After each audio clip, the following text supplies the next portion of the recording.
What's up guys, welcome back to another video. Today we're going to be going through game week 11 in the Premier League. It was a crazy game week. Both North London clubs, who were the only two unbeaten clubs left in the league, lost, and only one of the top five actually won their game this weekend. So we start off with Fulham against Manchester United. I went with a 1-1 draw. Manchester United ended up winning it 1-0. 91st minute winner through Bruno Fernandes, a brilliant finish from him, but Fulham, mate, that was the most schoolboy defending I've ever seen in my life. They had 4 opportunities to clear the ball, and I don't understand how you can be a professional football player, let alone a Premier League player, and you can't kick the ball off the floor.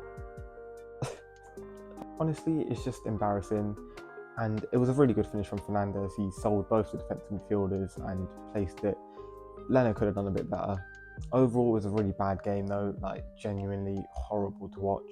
Fulham probably had the edge in the second half. Manchester United was slightly better in the first half. A very controversial goal was disallowed for Man United after 8 minutes, where Maguire was adjudged to have been offside and interfering with play, which disallowed McTominay's goal. I think it was the right decision. Brentford against West Ham, I went with a 3-1 win for the Hammers. Brentford ended up winning 3-2. Now, West Ham were 2-1 up and they had a golden chance to make it 3-1. Jared Bowen played a beautiful ball across the box. Antonio and Benrahma got in each other's way and missed an open goal. And then Brentford ended up winning the game. Overall, Brentford were probably the slightly better team. And their goals were very avoidable from a West Ham point of view. There were a lot of crosses. West Ham are usually really good at dealing with crosses, but they weren't in this game. And they were made to pay. And Brentford have now won 3 Premier League games in a row. Burnley against Crystal Palace. I went with a 1-1 draw. Crystal Palace won 2-0. But the game actually went exactly how I thought it was going to go. I thought Burnley were going to dominate the ball, probably create the better chances and just not be able to finish them off. And that's exactly what happened. They were by far the better team. And both goals came from Burnley's inability to properly play out from the back and pouncing on mistakes. Like I said, Palace would.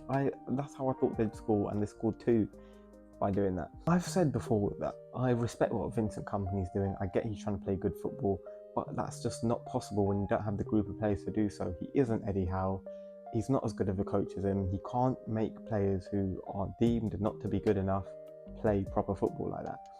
And that's fine. Sometimes you have to find other ways to win. You have to win ugly, and Burnley have to start doing that if they're going to have a chance of staying in this division, because they're not going to stay up if they keep trying to play out from the back, because their players just aren't good enough to do that. They don't have the strikers up front that will finish off chances either.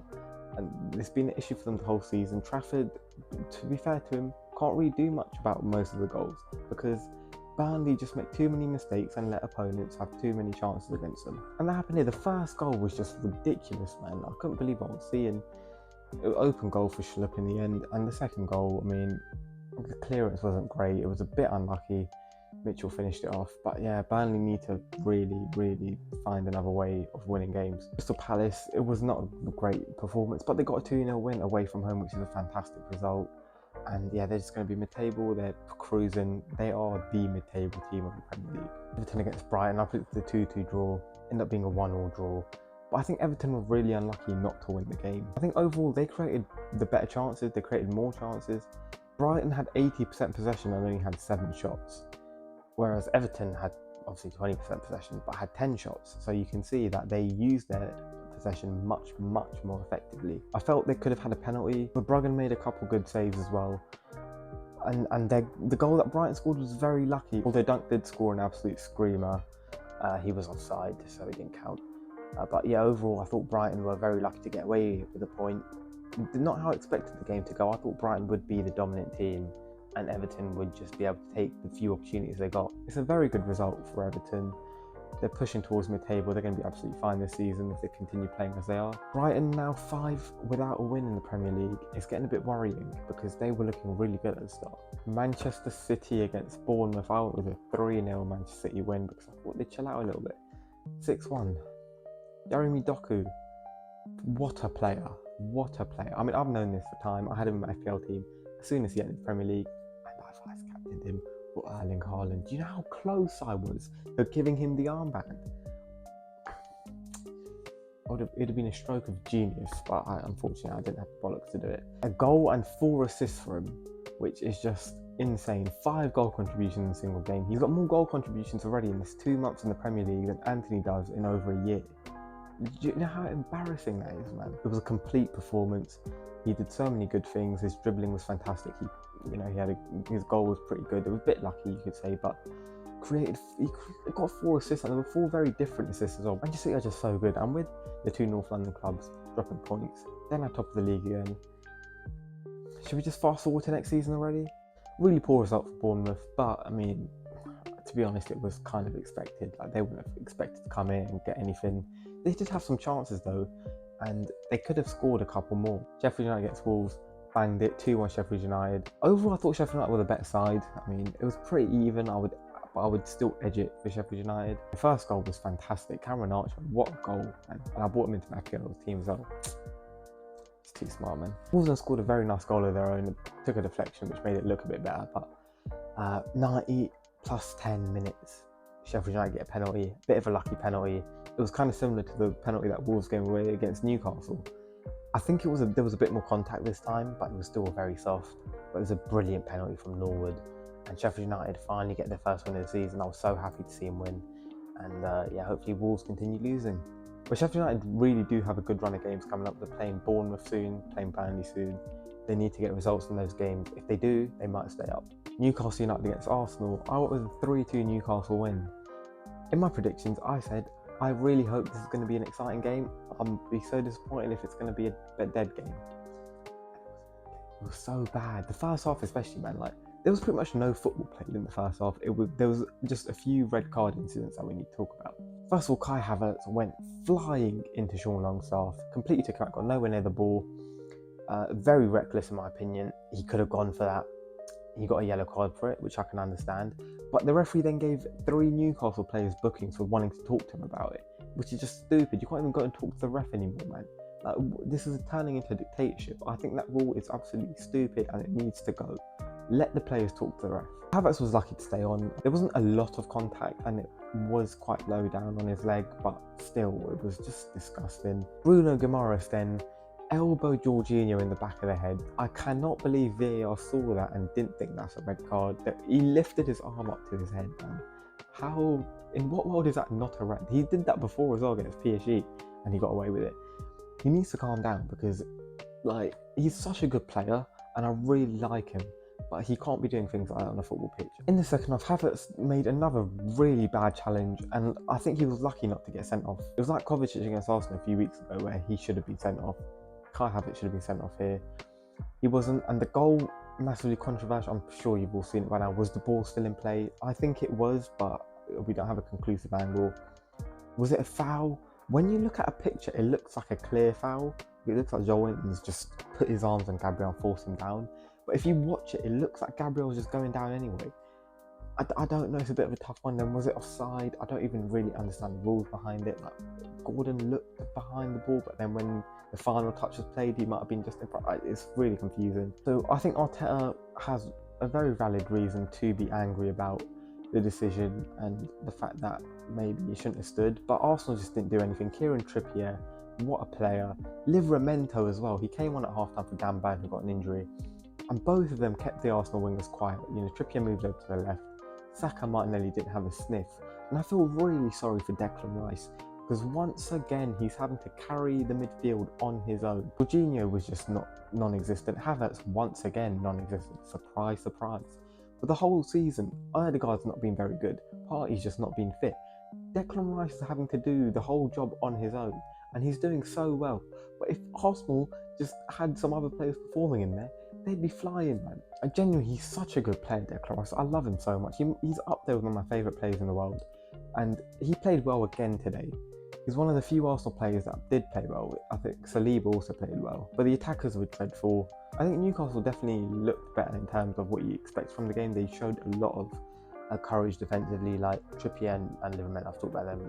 Dan Burn in the first half as well. But they were backed up by the wingers as well. Almiron and Gordon both put in a real shift. As they always do, man. They always do. And Eddie Howe has got this team playing really well. Everyone knows their jobs, and they do it so well. Nottingham Forest against Aston Villa, almost banged it, man. I said 2-1 Forest. It was 2-1. It was 2-0 Forest. Sorry. My predictions. I didn't really have a good reason for saying this. Just mainly Forest are really good at home. Villa aren't the best away, and I just had a hunch. despite Forest not playing too well so far this season and Villa playing very well. Villa have only scored 6 away goals this season, but they scored 20 at home, so you can quite clearly see they need to do work on what they need to do away from home. And part of the reason is they just play such a high line for no reason. They got caught out so many times. They caught Forest offside a few times, but one of them, the liner flagged for offside, right?